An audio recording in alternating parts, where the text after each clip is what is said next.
ఈరోజు అరకులోయలో వెంకటేశ్వర స్వామి భక్తులందరం ఇక్కడ సమావేశమయ్యాం. ఎందుకంటే ఈ ప్రాంతంలో వెంకటేశ్వర స్వామి గుడి నిర్మాణం చేస్తున్నాం. ఇక్కడ ఇదే ప్రదేశం. అయితే ఈ భక్తులందరూ కూడా ఈ రాష్ట్రంలో ఉన్న రాజకీయ పార్టీలందరికీ, కూటమి ప్రభుత్వానికి కానీ, ప్రతిపక్షంలో ఉన్నటువంటి వైఎస్ఆర్సీపీ ఇతర పార్టీలకు కానీ వెంకటేశ్వర స్వామి భక్తులుగా మా విన్నపం, మీరు తిరుపతి లడ్డుతో రాజకీయాలు చేయడం ఆపండి. మీరు చేసేది తప్పు. ఎందుకంటే 2 సంవత్సరాల క్రితం తిరుపతి లడ్డులో జంతువుల మాంసం కలిసిందని, జంతువుల కొవ్వు కలిసిందని మీరు చెప్పారు.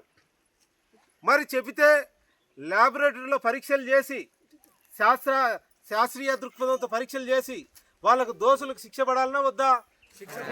అంతవరకు ఎవరు మాట్లాడద్దు కదా. కానీ 2 సంవత్సరాల నుంచి తిరుపతి లడ్డు గురించి పదే మాట్లాడుతూ వెంకటేశ్వర స్వామి ప్రతిష్ట ఈ రాజకీయ పార్టీలు దిగజారుస్తున్నాయా లేదా? అయ్యా, నిజమైన భక్తుల మీరు మీ రాజకీయ స్వార్థం కోసం మీరు ఈ విధంగా చేయకూడదు. మీరు తప్పు చేస్తున్నారు. వెంకటేశ్వర స్వామి భక్తులందరూ కూడా మీరు తప్పు చేస్తున్నారు. మీ వైఖరి మార్చుకోండి. తిరుపతి లడ్డును తీసుకొని ప్రపంచవ్యాప్తంగా వెంకటేశ్వర స్వామి యొక్క ప్రతిష్టకు మీరు దెబ్బతీస్తున్నారు. మీకు ఇది మంచిది కాదని వెంకటేశ్వర స్వామి భక్తులుగా తెలియజేస్తున్నాం. నిజంగా మీకు వెంకటేశ్వర స్వామి మీద చిత్తశుద్ధి ఉంటే ఈ ప్రాంతంలో వీళ్ళందరూ ఉన్నారు. ఇది అరకులో ఈ ప్రాంతం. ఇక్కడ 1000 మంది అర్చకులు ఉన్నారు. నిస్వార్థంగా హిందూ ధర్మం కోసం సేవ చేస్తున్నారు. వీళ్లకు 10,000 గౌరవ వేతనం రావాలి. గోవిందమాల గురువులు ఉన్నారు. ఇక్కడ గుళ్ళు లేవు. గుళ్ళ నిర్మాణానికి సహకరించండి. ఇది మాట్లాడండి అయ్యా. హిందూ ధర్మం అభివృద్ధి అవుతుంది. నిరుపేదలు తిరుపతిలో డబ్బు తినేస్తున్నారు. 5,000 కోట్లు ఇటువంటి ప్రాంతాలకు ఇవ్వాలయ్యా. కనుక వెంకటేశ్వర స్వామి భక్తులుగా మీరు మాట్లాడాల్సింది ఈ విషయం కాదు. శాస్త్రీయత తేల్చండి. దోషులను కఠినంగా శిక్షించండి. అది జరగడం లేదు.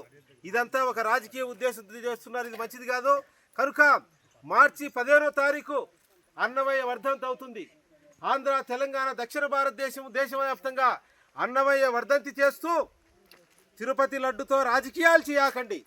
మీరు మా అందరికీ గౌరవ వేతనాలు 10,000 ఇప్పించండి. మా దేవస్థానాలకు నిధులు ఇవ్వండి. తిరుమలకొండ పైన నిజమైన వీఐపీల మమ్మల్ని గుర్తించండి అని అన్నమయ్య వర్ధంతి చేస్తాం. అందరం కూడా మే 2వ తారీఖు అన్నమయ్య జయంతికి లక్షలాది మందిని కదలి వెళ్తాం. వెళ్ళి మన విన్నపాలన్నీ కూడా టీటీడీ పరిపాలన భవనం చేసుకొని, అయ్యా హిందూ ధర్మాన్ని కాపాడాలంటే మా కోరికలు నెరవేర్చండి అని లక్షలాది మందికి వెళ్ళి తిరుమల తిరుపతి దేవస్థానాన్ని మనమందరం కూడా విన్నవించుకున్నాం. ఇక్కడ ఇది వీళ్ళందరి సమక్షంలో వీళ్ళందరూ భక్తులు ఈ విధంగా మీరు మాట్లాడాలండి స్వామి అంటేనే వీళ్ళ విన్నపం వరకే నేను మాట్లాడాను. అంతేనా కాదనైనా? చెప్తేనే కదా నేను మాట్లాడింది. కాబట్టి మీరందరూ ఈ విషయాన్ని ఖండిస్తున్నారా లేదా? రాజకీయ పార్టీలు రాజకీయం చేస్తున్నాయా లేదా? ఈ రోజు అన్నమయ్య పీఠం నేను ప్రతి జిల్లాకు వెళ్తా.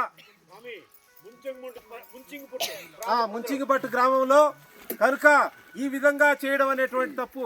అసలు పేద భక్తులను కానీ, హిందూ సామాన్య భక్తులను కానీ ఏ దేవస్థానంలో భజనలు చేయడం పట్టించుకోవడం లేదు. కాబట్టి ఈ విషయాలన్నీ పక్కన పెట్టేసి ఏమిరా అంటే మీడియా తిరుపతి లడ్డు. ఈరోజు మీడియా అమ్ముడుపోయిన మీడియా. డబ్బులు ఎవడిచ్చే వారి వైపు రాచంది.